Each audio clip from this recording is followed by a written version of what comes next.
Samantala, muling pinasalamatan at binigyang-pugay ni Pangulong Duterte ang mga frontliner sa gitna ng COVID pandemic sa kanyang huling SONA na tumagal ng halos 3 oras.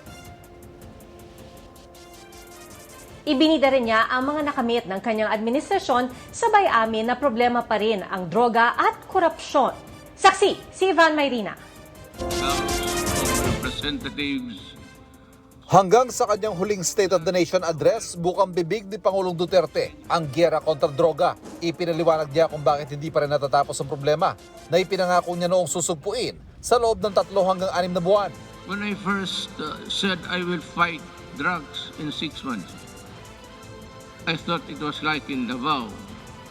You can either coerce, intimidate, or bribe them. I did not know that I was fighting my own government. Customs and everyone else were facilitating the importation of drugs. And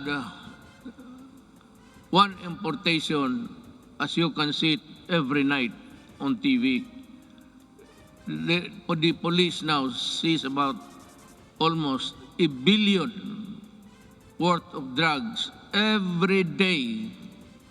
And if you look at the 888, there are about 1,000 Filipinos arrested every day by the police in connection with drug trafficking.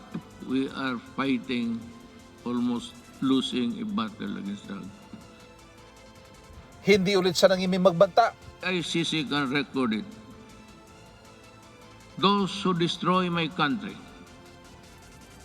I will kill you. And those who destroy the young people of our country, I will kill you.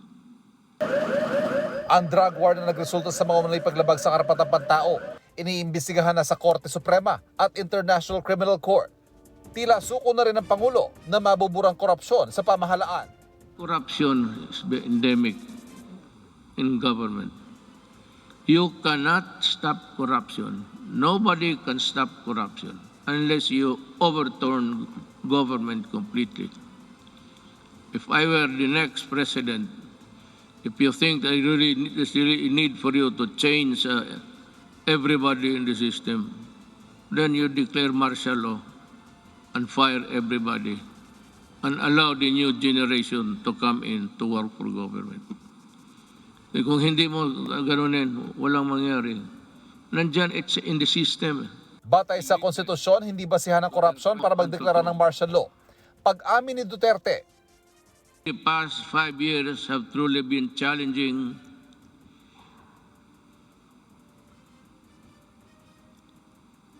and humbling. I stand here before you today bearing no conceit, but if there is one thing that I could be proud of, is that not once did I waver in doing the unpopular, even if it meant upholding the greatest good for the greatest number. sa unang bahagi ng halos 3 oras ang SONA, ibinida niya mga nakamit ng kanyang administrasyon, kabilang ang batas para sa libreng edukasyon, Universal Healthcare Law at Free Irrigation Act, at ang mga nagawa para sa mga pulis at militar.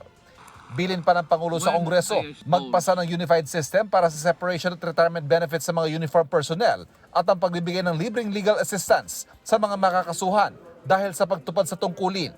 Muli ring binanggit sa SONA ang mga rebelding komunista. Everybody in this country are paying taxes to the communists. The Communist Party earns billions but pass on a little to their fighting men who die for an ideology that is so rotten and corrupt. They themselves are pocketing the money, and their children are studying in Europe and in other places, which I think none of you here can finance such journey. Yan ang masakit dito. They do nothing but bad-mouth government and mouth no, war dogmas and everything. Hindi na sila napagod. It's about 53 years in the making. And until today, the poor people are dying. Sabi naman ng CPP Southern Tagalog, walang maaasahan ng taong bayan kay Duterte. 5 taon daw niyang inihatid sa labi sa kahirapan ng bayan. Sa issue ng West Philippine Sea, tanong ng Pangulo, ano pa raw bang gusto ng mga kritiko? Nagsalita na raw siya at iginit ang ating teritoryo sa UN General Assembly noong 1 taon. Do you want war against China? It would be a massacre if I go and fight a war now. We are not yet a competent and able enemy of the other side. Ilang beses ang sinabi ng ilang eksperto na hindi gyerang kapalit sa pag-iit sa ating teritoryo. Pero iginit din ng Pangulo na ipaglalaban ang ating karapatan. Make no mistake, brother. Gone are the days when the Philippines decides and acts in the shadows of the great powers. We will assert what is rightfully ours and fight for what is rightfully due to the Filipino people. No room for modern-day slavery. Binira rin ulit ng Pangulo ang ABS-CBN. They are cheating government by the billions in taxes. And they still want that frequency because yan ang pinapag-awayan. No. I will give it to a Filipino na gustong magawa ng tamang unpay because isa ABS-CBN, yung even their equipments were imported tax-free. Kaya talaga ako hindi magpapayag. They still owe government billions. In the contract na sa nakalagay doon 4 hectares. So ang binabayaran nila 4 hectares sa property tax. Suppose occupying 40 hectares. That complex there. Pero ginamit nila na papel yung 4 hectares. Yun lang ang binabayaran nila. Wala kang bagong pahayag ang ABS-CBN, pero dati na nilang iginiit na wala silang tax liability. Ibinida rin ng Pangulo na bumubuti ang transport sector sa bansa.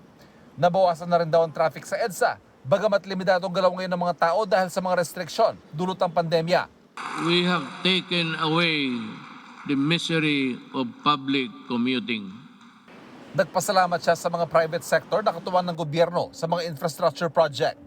Binanggit pati naging tagumpay raw pagdating sa ekonomiya bago magkapandemya. At sa gitna ng banta ng Delta variant, nanawagan ng Pangulo sa publiko na magpabakuna. Inatasan din ng otoridad na bilisan ang pagbabakuna. I just call on the National Task Force Against COVID-19 to see to it that this happens, the protection. We have spent enormous amounts of resources to build our capacities to overcome this pandemic. We cannot afford more lockdowns, lest our economy bleeds to the point of irreversible damage. Muli rin siyang nanawagan sa mga LGU na huwag hayaang pumila ng mahaba sa gitna ng ulan at baha ang mga tao. Nagbigay pugay din ng Pangulo sa lahat ng frontliners at sa mga bansang tumulong sa paglaban kontra COVID. Allow me this opportunity to extend my personal and the nation's gratitude to all those who selflessly gave their all in the fight against COVID-19, our health workers and other frontliners who risk their own safety. Let me assure you that the government is committed to assess the private sector to regain the commercial vibrance of the country prior to the pandemic. Like other adversities that tested us time and again, it can never take our courage and resilience. Ako si Ivan Mayrina, ang inyong saksi. Makaigang saksiyan ng unang pasok ng mga balita. Maaaring mapanood ang Saksi at ang iba pang GMA Newscast sa youtube.com/GMA News. I-click lang ang subscribe button. Sa mga kapuso abroad naman, maaari po kaming masubaybayan sa GMA Pinoy TV at www.gmanews.tv.